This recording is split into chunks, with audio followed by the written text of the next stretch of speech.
This is Nightly Business Report with Tyler Matheson and Sue Herrera. Getting bigger. The most valuable publicly traded companies are all in technology, and that may reflect the big shift that's underway in the economy. Price spike. The EpiPen isn't the only life-saving emergency medicine that is getting a lot more expensive. Grill it up. One man's quest to find a better way to clean his backyard grill, and his invention helped him make millions. Those stories and more tonight on Nightly Business Report for Friday, September 23rd. Good evening, everyone, and welcome. Glad you could be with us. Triple-digit decline to end the week in the market, but we begin tonight with what may be a sign of the times. Technology companies are dominating the stock market like never before, with the Nasdaq sitting just points away from an all-time high. The 5 largest publicly traded companies today are all in the tech sector. Apple, which is worth more than $600 billion, Alphabet, parent of Google, Microsoft, Amazon, and Facebook, valued at more than $360 billion, are the companies with the biggest market capitalizations. That list looks a lot different than it did just a handful of years ago, when industrial names like ExxonMobil, General Electric, and the tech name IBM held the title of world's most valuable. So what does this shift to tech companies being the most valuable publicly traded companies, and what does it suggest for the economy, particularly since tech companies hire less workers? Catherine Rampell, the columnist at the Washington Post, joins us tonight where she focuses on economic and public policy. Nice to have you with us, Catherine. Welcome. Good to be here. Let's start with what you think this does mean for the economy. I mean, obviously, technology has been the driving force of economic growth for some time now. Right. We're going through sort of an additional industrial revolution of sorts, a second machine age, as some academics have put it.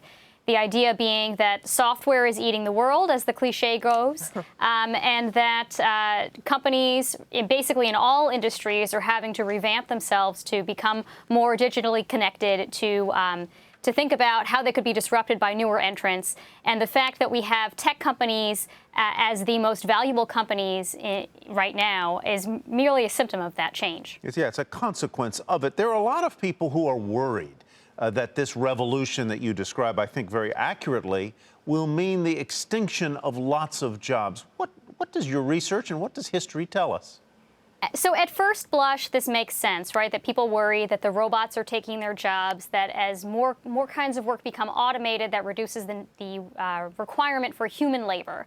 Of course, we have experienced these kinds of panics about technological unemployment many, many times throughout human history.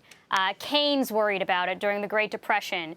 You had various weavers and threshers, the original Luddites during the 19th century, destroying looms and other new machines that were taking away their jobs. You could go back even to Aristotle's time for occasions when people freaked out about the fact that machines were going to displace human labor. Every single time we have gone through one of these transitions, economies have been able to adapt. There are new jobs that are created. They're not always jobs that people are necessarily able to predict, which is why there is such panic. It's hard to imagine the kind of career like a social media consultant, for example. Exactly. It never would have occurred to anyone 20 years ago that would be an actual job.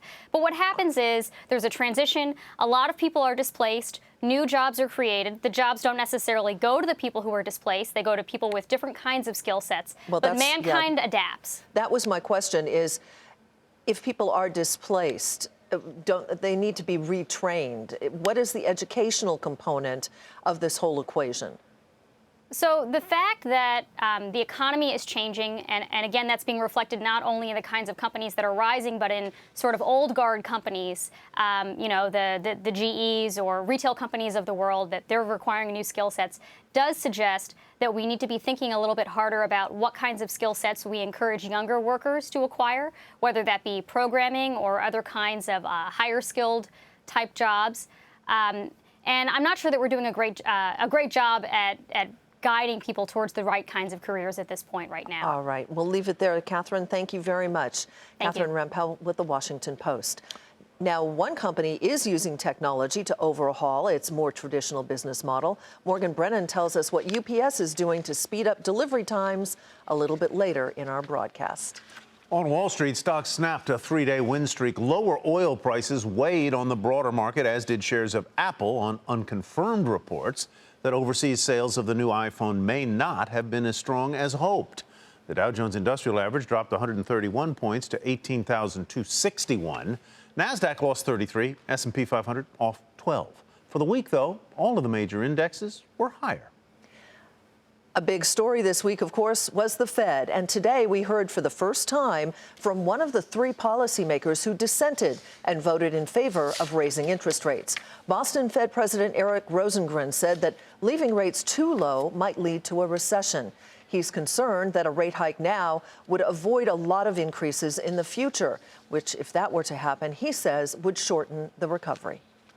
The Federal Reserve is proposing an aggressive new rule on Wall Street's commodity holdings. The central bank outlined a plan that would force companies like Goldman Sachs and Morgan Stanley to hold more capital against certain types of physical commodity investments.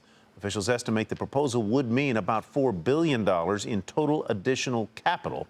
That is based on current activities. Wells Fargo's board has reportedly hired a law firm to advise it on executive compensation and potential clawbacks.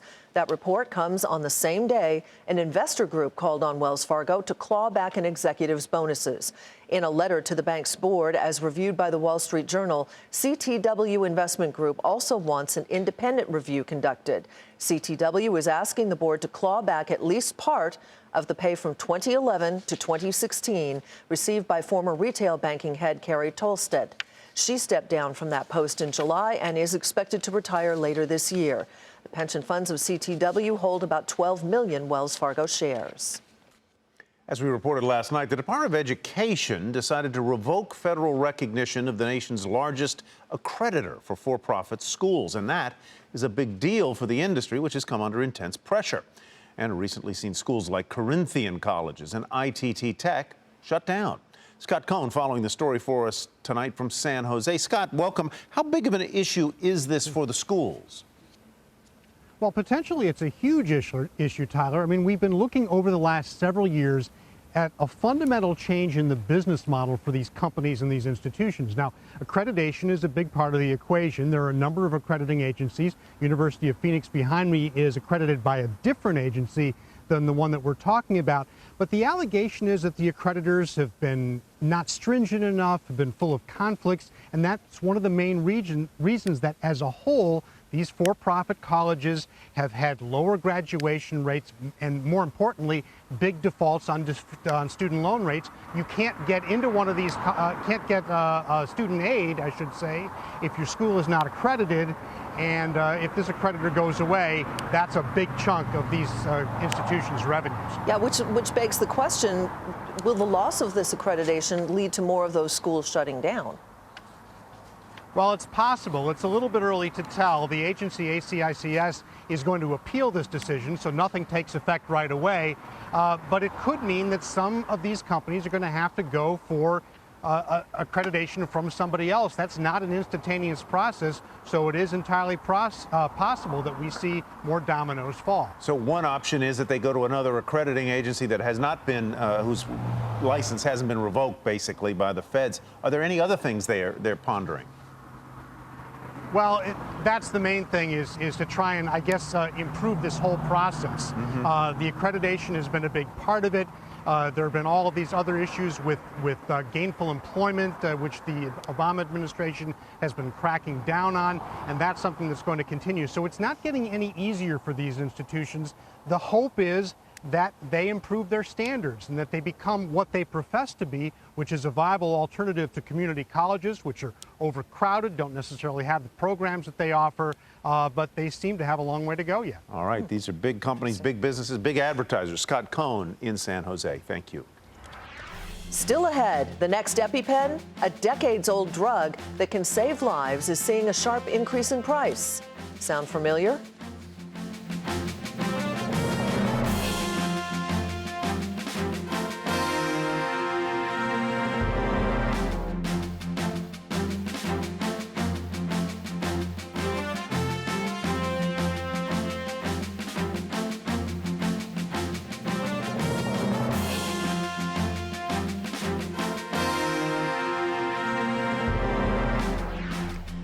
In Washington, President Obama vetoed a bill that would have allowed the families of the September 11th attack victims to sue the government of Saudi Arabia. The president could face a potential veto override by Congress. The bill would have given the victims' families the right to sue in U.S. court. The White House says the bill would, quote, upset longstanding international principles regarding sovereign immunity. One of the world's largest package delivery companies is working to get packages to your doorstep faster. UPS is the first major transportation carrier to operate a drone test in the U.S. Oregon Brennan takes flight from Marblehead, Massachusetts.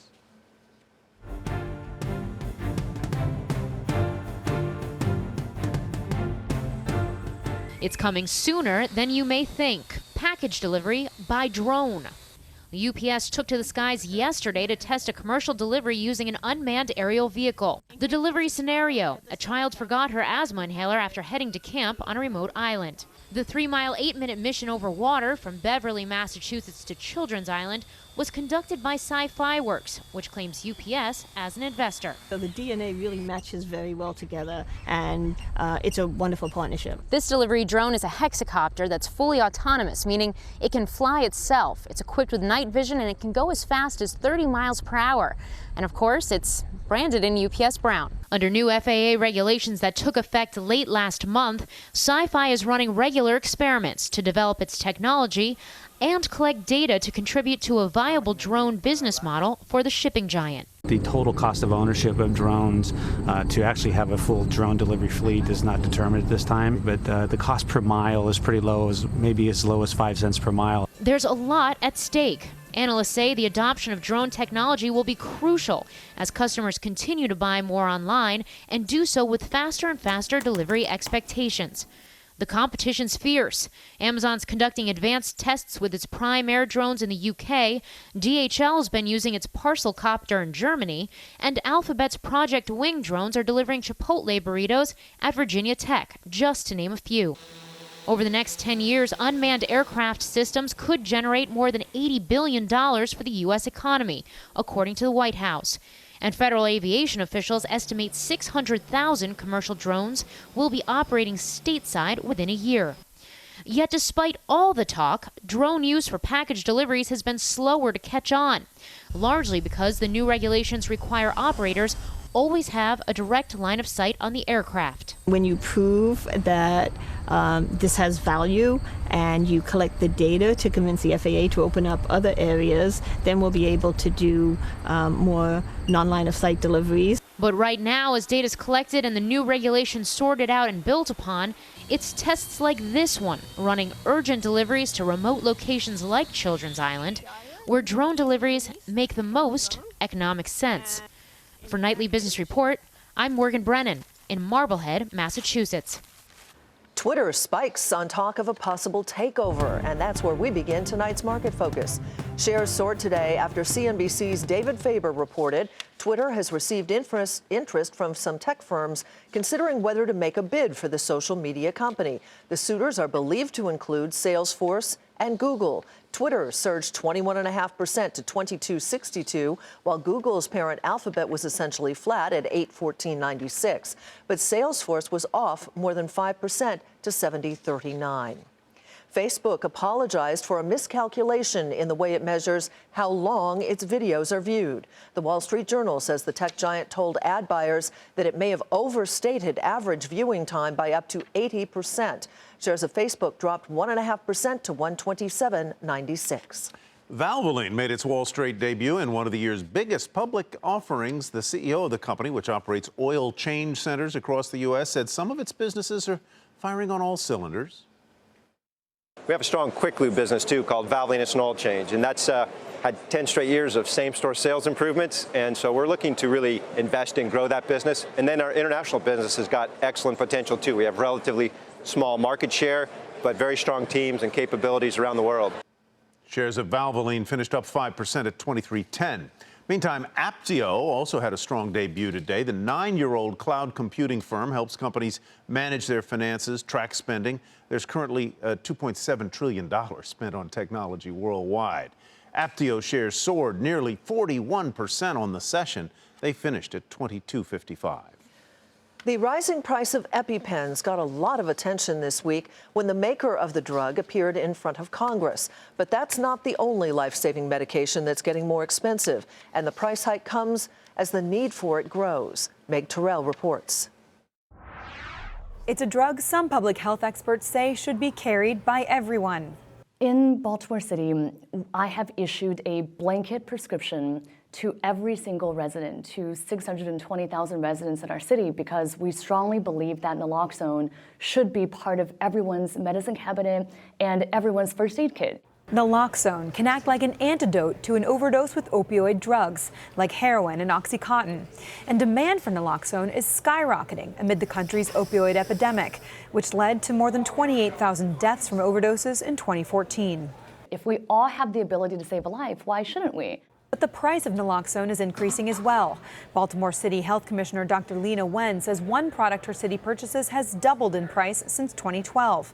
Made by manufacturer Amphastar, it went from $16.50 per dose in 2012 to $37 per dose last year. We are being priced out of this medication at a time when we need it the most.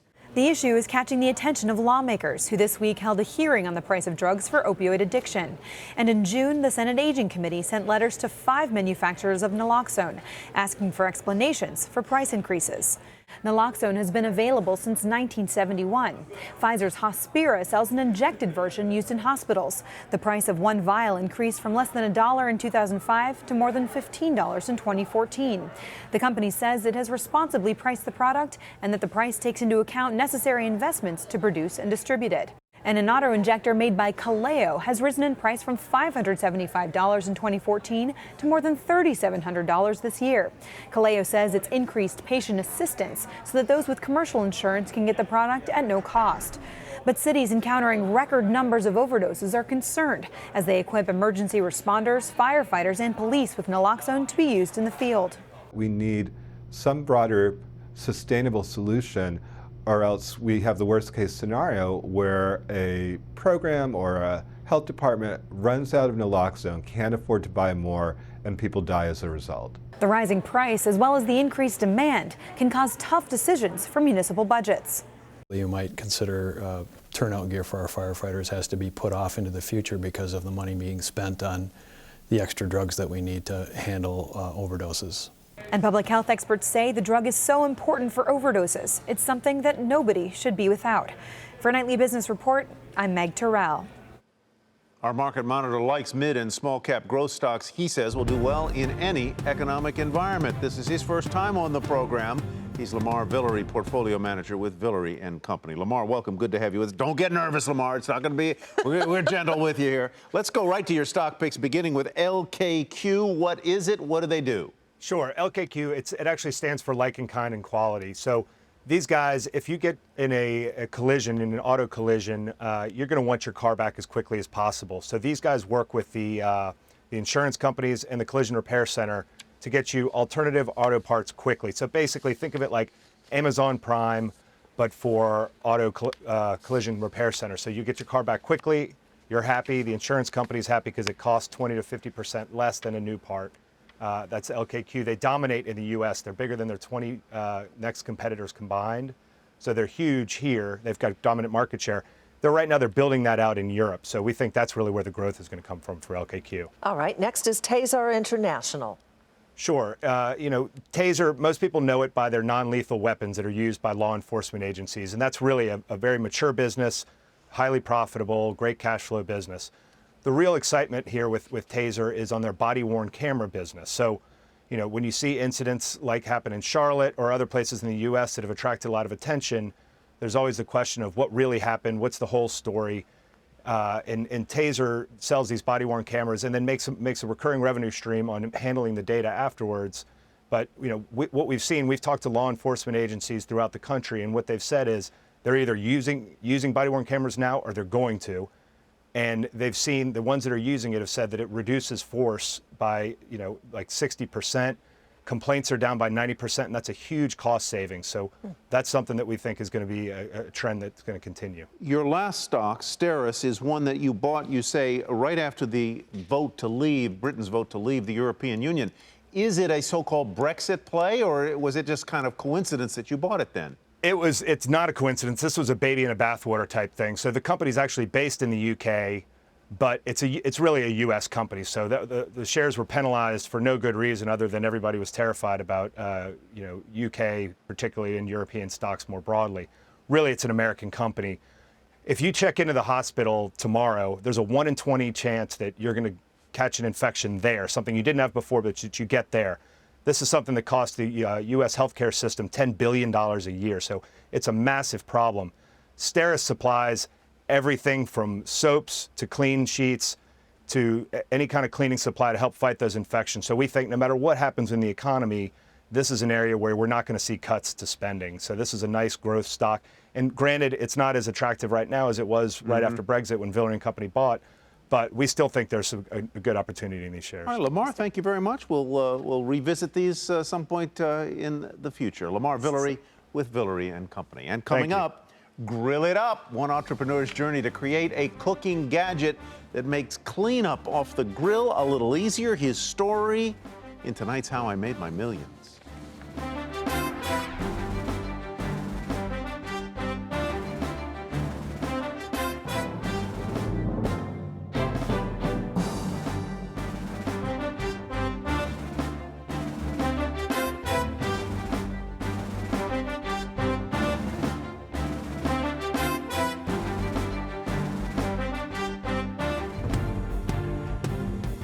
Here's a look at what to watch for next week. On Monday, Wall Street and Main Street get ready for the first presidential debate. On Tuesday, Dow component Nike, which has faced increased competition, reports its earnings. Also on Tuesday, oil exporters will meet at an informal gathering in Algeria to discuss a potential production freeze. And that's what to watch for next week. Serial entrepreneur Michael Wales has invented bathroom fixtures. He's raised organic corn, and most recently, he reinvented and improved grill equipment, a smart business move considering that 75% of U.S. households own a grill or a smoker.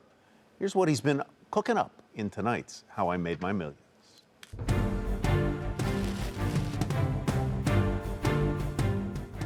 So should I get the barbecue tools out? Please.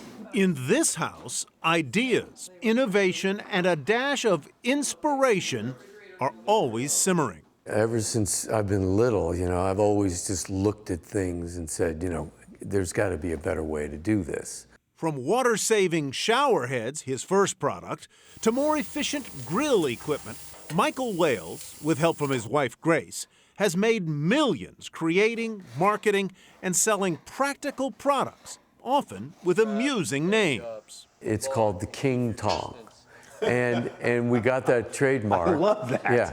So he must come to you and say, I've got this idea. She usually says, no, it's not going to work.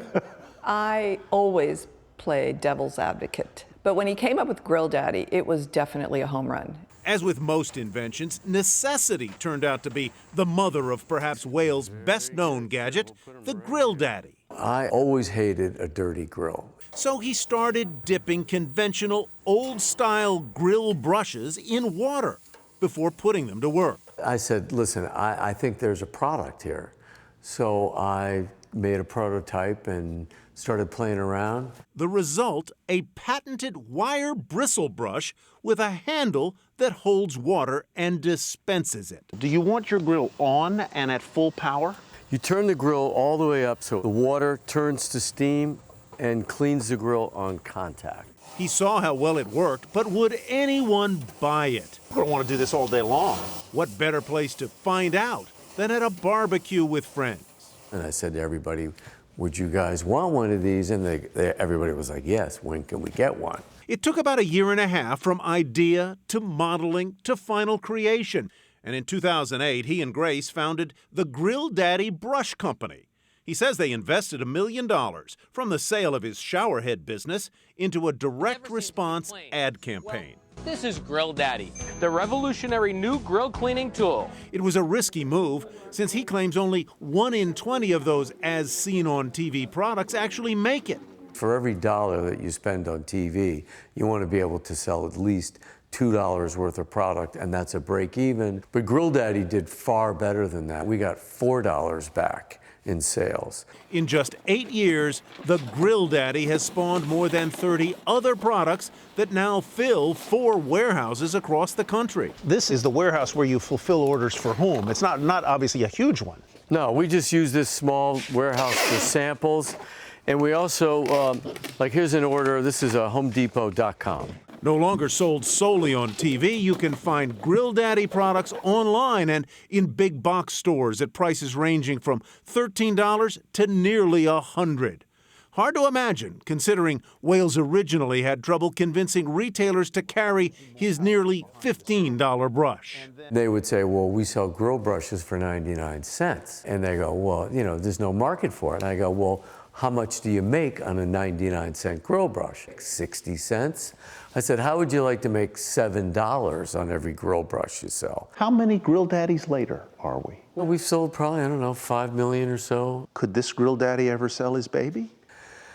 I don't know, man. I love doing what I do. You don't do it for the money, do you? No, never. You do it to solve the problem. Yeah. Money's just a byproduct of having fun. I got them. They really work. The money's not bad if you do the math on those 5 million grill brushes at, let's say, 15 a pop. That's 75 million in revenue, and that's without factoring in the wide range of prices and additional products he has, like grill utensils. Utensils? You can take off the end and put them in the dishwasher. Great stuff. That'll do it for us tonight. I'm Sue Herrera. Thanks for joining us. I'm Tyler Matheson. Have a great weekend, everybody. Use your Grill Daddy. See you Monday.